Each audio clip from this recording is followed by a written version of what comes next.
Happy Thursday, everybody. This is a look at the facsimile edition of Uncanny X-Men 137 by Chris Claremont as writer, John Byrne as co-plotter and scripter, and also penciler, and Terry Austin as inker. This is the final reckoning for Jean Grey and the Phoenix in the Dark Phoenix saga. And I have to say, after rereading this in single form, I've got so much more respect for Chris Claremont, even more respect than I had before. Let's talk about it.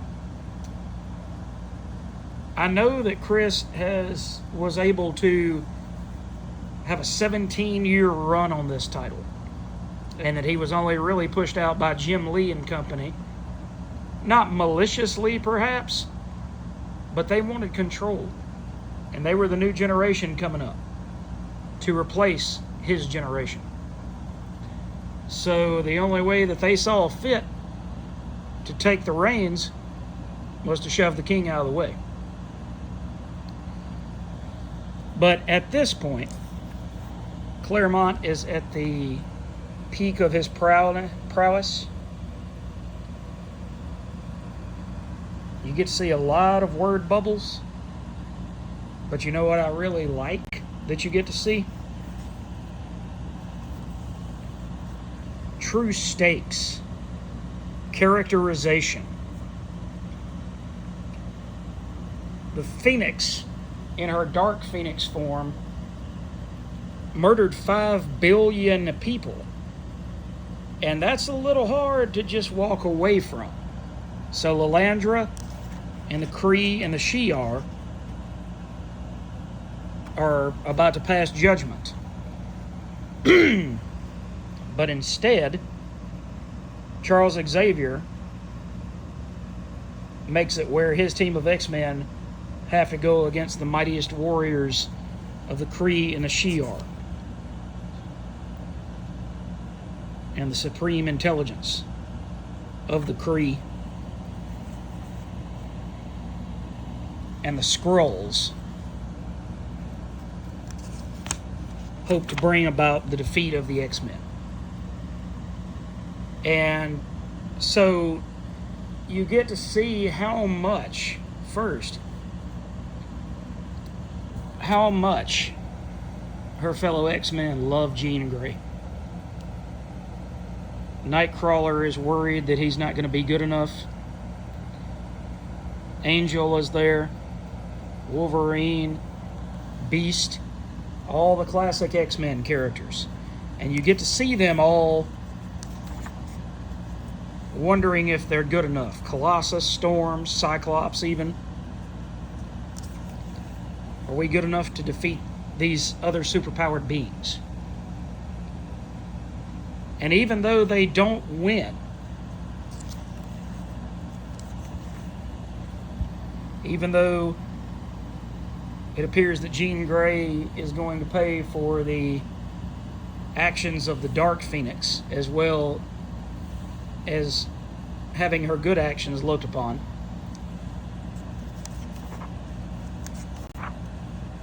then you get to see the final reckoning between Colossus and Gladiator. And you get to see tender moments between Jean and Scott.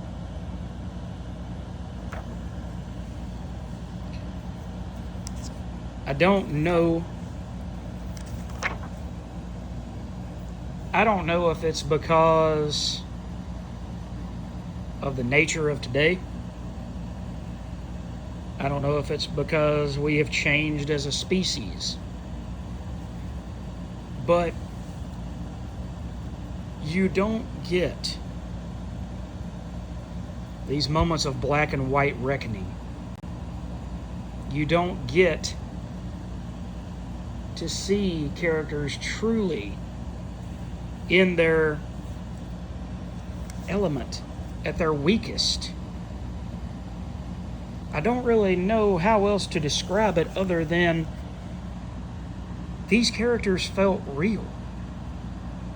And the loss that you see at the end of this issue is really meat and potatoes, and it sticks with you. It's not something that you're going to read and then 10 minutes later you're just like, hey, let me go on with my life. Instead, you see that Claremont and company use the X-Men not as a mouthpiece for any political party, not as a mouthpiece for any particular set of gay participants, trans participants. These things, these subsets of humanity existed even back then. But instead, he used his platform to remind people that sometimes you really can't go back home. Because Jean, in previous issues, had literally tried to go back home and was turned away because she read the minds of her parents and saw that the only reason that they were being kind to her was because they were afraid of her. They were afraid. They had heard the news. They knew how demonic and powerful the Dark Phoenix could be. And when she read their minds, then she realized, I can never go home.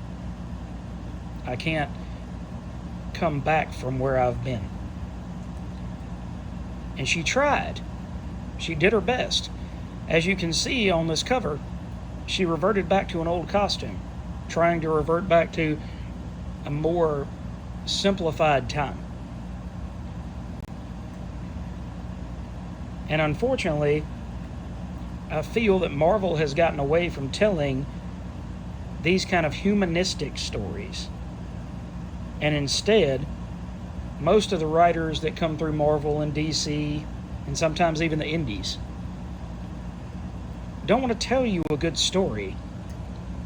They want to tell you a story in the guise of preaching to you that trans is the future, gay is the future, different is the future. And I'm not down on trans people. I'm not down on gay or lesbian people. But what I'm trying to say is that their storytelling ability is overshadowed by the message that they tend to bring with them. And sometimes people don't agree with those messages. There's only been a handful of stories that I've ever started and I dropped them for out and out, I just can't read this. One of those was The Deviant. I think I talked about that in a previous video a long time ago. I like a lot of what James Tynion IV does. I really do enjoy his storytelling chops. But sometimes his stories get lost in the message that I feel like he's trying to put out to the world.